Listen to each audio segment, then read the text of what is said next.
Zino habanoni. Wana watenda katabela. Amen. Nga ino ni tabelo yabo. Zitu zote zopela. Ingabe nyimelo ipio kana ipio nera makayo.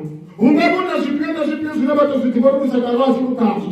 Ziyapela. Amen. Nazo kurute zopela. Nani watenda kamuzi.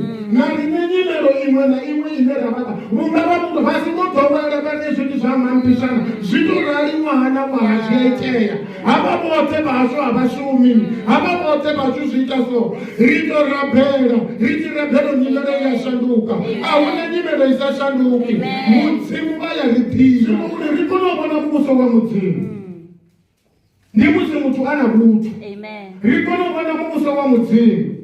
Ni mutu achipurupeze. Amen. Rikono wana muso wa muzimu. Ni mutu achikotenge. Amen. Ndizone zitu zinezu deko nini. Chimwe na chimwe chineri ngabara semwa ngacho ngaboka musako ngaboka mimi. Hei mitende kotana na yobuchiruni. Uri riko mitomo. Aikomori wingo yananga. Aikomori wingo chimwe ndichaga ega.